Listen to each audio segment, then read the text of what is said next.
Assalamualaikum warahmatullahi wabarakatuh. Kami dari kelompok 4 ingin mempresentasikan tentang sejarah penjajahan Belanda di Indonesia. Perkenalkan, nama saya Muhammad Turan Abdullah. Perkenalkan, nama saya Andi Husnul dari Jalur Rifai. Perkenalkan, nama saya Ahmad Fosi Tamsyani. Perkenalkan, nama saya Siti Nurhaliza. Perkenalkan, nama saya Nurul Aini Al-Kahir. Perkenalkan, nama saya Canda. Perkenalkan, nama saya Khairun Nisair. Sejarah penjajahan Belanda di Indonesia. Masa penjajahan Indonesia tidak langsung dimulai ketika orang-orang Belanda pertama kali menginjakan kaki di Nusantara pada akhir abad ke-16. Sebaliknya, proses penjajahan oleh bangsa Belanda merupakan proses ekspansi politik yang lambat terhadap dan berlangsung selama beberapa abad sebelum mencapai batas-batas wilayah Indonesia seperti yang ada sekarang. Selama abad ke-18, Foreign Ost Industry Company atau disingkat VOC memantapkan dirinya sebagai kekuatan ekonomi dan politik di Pulau Jawa setelah runtuhnya Kesultanan Mataram. Perusahaan dagang Belanda ini telah menjadi kekuatan utama di perdagangan Asia sejak awal 1600-an, tetapi pada abad ke-18 mulai mengembangkan minat untuk campur tangan dalam politik pribumi di Pulau Jawa demi meningkatkan kekuasaannya pada ekonomi lokal. Namun korupsi, manajemen yang buruk dan persaingan ketat dari Inggris mengakibatkan runtuhnya VOC menjelang akhir abad ke-18. Pada tahun 1796, VOC akhirnya bangkrut dan kemudian dinasionalisasi oleh pemerintah Belanda. Akibatnya, harta dan milik atau aset VOC di Nusantara jatuh ke tangan mahkota Belanda pada tahun 1800. Namun, ketika Prancis menduduki Belanda antara tahun 1806 dan 1815, aset-aset tersebut dipindahkan ke tangan Inggris. Setelah kekalahan Napoleon di Waterloo diputuskan bahwa sebagian besar wilayah Nusantara kembali ke tangan Belanda. Arsitek pemerintah kolonial Belanda di Indonesia. Dua nama menonjol sebagai arsitek pemerintah kolonial Belanda di Indonesia. Pertama, Herman Willem Daendels, Gubernur Jenderal 1808 sampai dengan 1811 ketika Belanda dikuasai oleh Prancis, dan kedua Letnan Inggris Stamford Raffles, Gubernur Jenderal 1811 sampai dengan 1816 ketika Jawa dikuasai Inggris. Daendels mereorganisasi pemerintahan kolonial pusat dan daerah dengan membagi Pulau Jawa dalam distrik atau yang juga dikenal sebagai residensi, yang dipimpin oleh seorang pegawai negeri sipil Eropa yang disebutkan presiden, yang secara langsung merupakan bawahan dari dan harus melapor kepada gubernur jenderal di Batavia. Para residen ini bertanggung jawab atas berbagai hal di residensi mereka, termasuk masalah hukum dan organisasi pertanian. Raffles melanjutkan reorganisasi pendahulunya atau Daendels dengan mereformasi pengadilan, polisi dan sistem administrasi di Jawa. Dia memperkenalkan pajak tanah di Jawa yang berarti bahwa petani Jawa harus membayar pajak kira-kira nilai 2/5 dari panen tahunan mereka kepada pihak berwenang. Raffles juga sangat tertarik dengan budaya dan bahasa Jawa. Pada tahun 1817, ia menerbitkan bukunya The History of Java, salah satu karya akademis pertama yang topiknya Pulau Jawa. Namun, reorganisasi administrasinya yang diterapkan Raffles juga berarti meningkatnya intervensi pihak asing di masyarakat dan ekonomi Jawa, yang tercermin dari meningkatnya jumlah pejabat peringkat menengah Eropa yang bekerja di residensi-residensi di Pulau Jawa.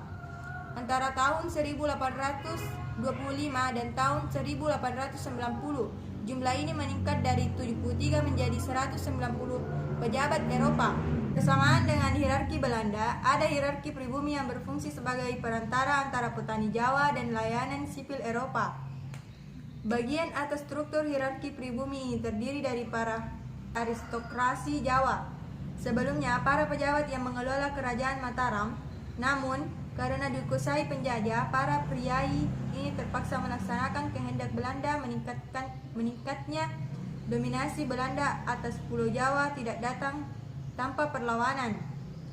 Ketika pemerintah kolonial Belanda memutuskan untuk membangun jalan di tanah yang dimiliki Pangeran Diponegoro atau yang ditunjuk sebagai wali tahta Yogyakarta setelah kematian mendadak saudara tirinya, ia memberontak dengan didukung oleh mayoritas penduduk di Jawa Tengah dan ia menjadikannya perang jihad. Perang ini berlangsung tahun 1825 sampai dengan 1830 dan mengakibatkan kematian sekitar 215.000 orang, sebagian besar orang Jawa. Setelah Perang Jawa selesai dan Pangeran Diponegoro ditangkap Belanda jauh lebih kuat di Jawa dibanding sebelumnya. Tanam paksa atau sistem kultivasi di Jawa. Persaingan dengan para pedagang Inggris, perang Napoleon di Eropa, dan perang Jawa mengakibatkan beban keuangan yang berat bagi pemerintah Belanda. Diputuskan bahwa Jawa harus menjadi sebuah sumber pendapatan utama untuk Belanda dan karena itu Gubernur Jenderal Van den Bosch mendorong dimulainya era tanam paksa, atau para sejarawan di Indonesia mencatat periode ini sebagai era tanam paksa, namun pemerintah kolonial Belanda menyebutnya kultur stelsel yang artinya sistem kultivasi di tahun 1830. Dengan sistem ini Belanda memonopoli perdagangan komoditi-komoditi ekspor di Jawa. Terlebih lagi pihak Belanda lah yang memutuskan jenis atau dan jumlah komoditi yang harus diproduksi oleh para petani Jawa. Secara umum, ini berarti para petani Jawa harus menyerahkan 1/5 dari hasil panen yang mereka kepada Belanda. Sebagai penggantinya, para petani menerima kompensasi dalam bentuk uang dengan harga yang ditentukan Belanda tanpa memperhitungkan harga komoditi di pasaran dunia. Para pejabat Belanda dan Jawa menerima bonus bila residensi mereka mengirimkan lebih banyak hasil panen dibanding waktu sebelumnya, maka mendorong intervensi top-down dan penindasan. Selain pemaksaan penampilan dan kerja rodi, pajak tanah refleks juga masih berlaku. Sistem tanam paksa menghasilkan kesuksesan keuangan. Antara tahun 1832 dan 1852, sekitar 19% dari total pendapatan pemerintah Belanda berasal dari koloni Jawa. Antara tahun 1860 dan 1866, angka ini bertambah menjadi 33%. Pada awalnya, sistem tanam paksa itu tidak didominasi hanya oleh pemerintah Belanda saja.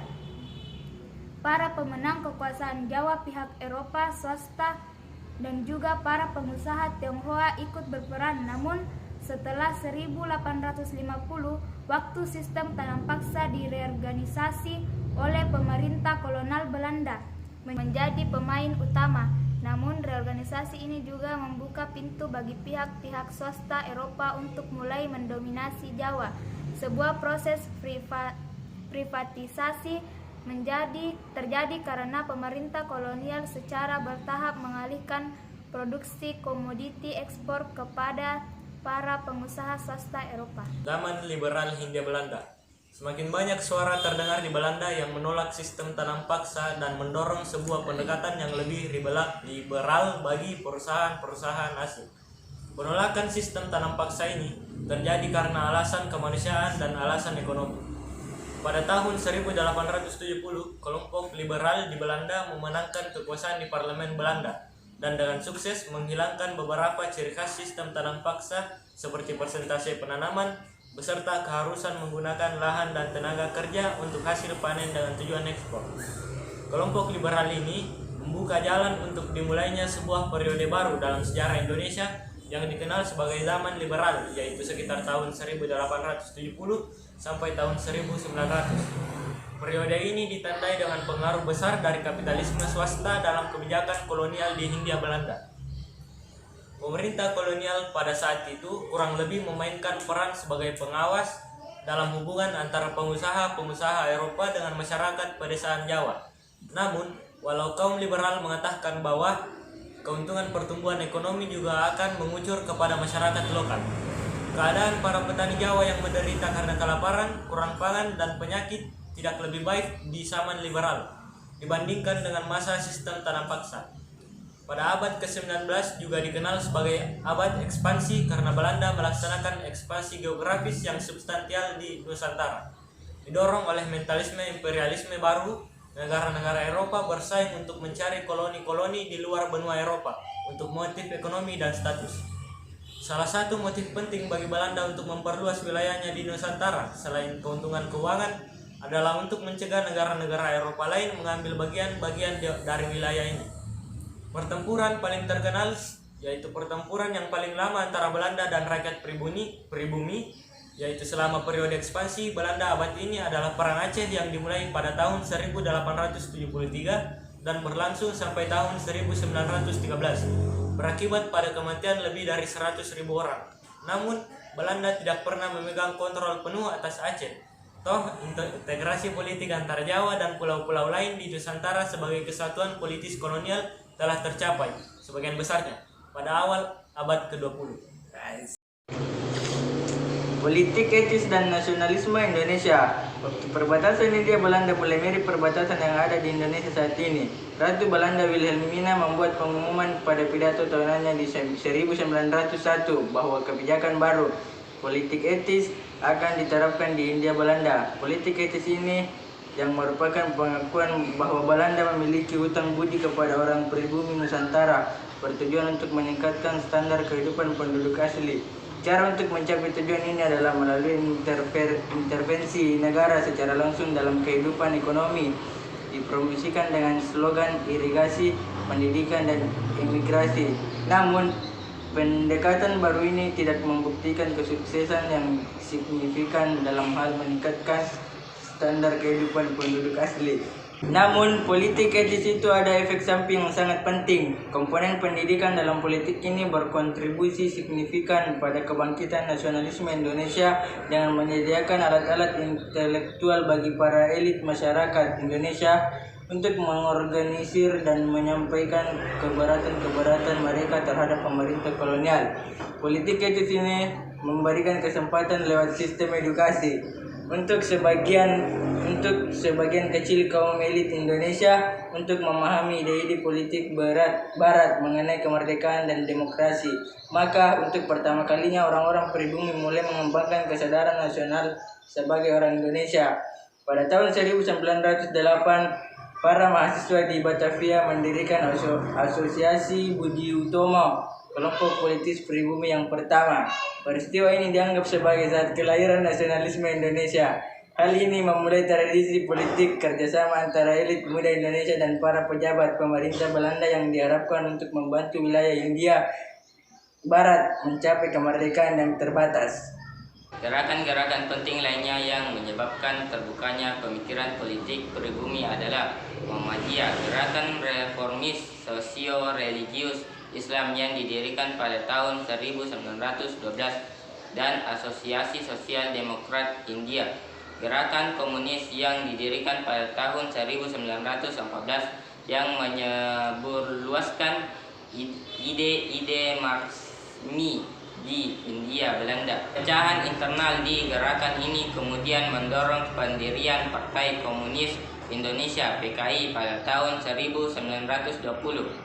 Invasi Jepang ke Hindia Belanda.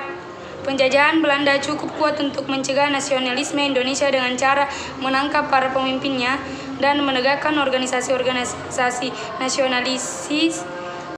Pada 17 Agustus 1945, Soekarno dan Hatta memproklamasikan kemerdekaan Indonesia 8 hari setelah penjatuhan bom atom di Nagasaki dan 2 hari setelah Jepang kalah perangnya. Alhamdulillah.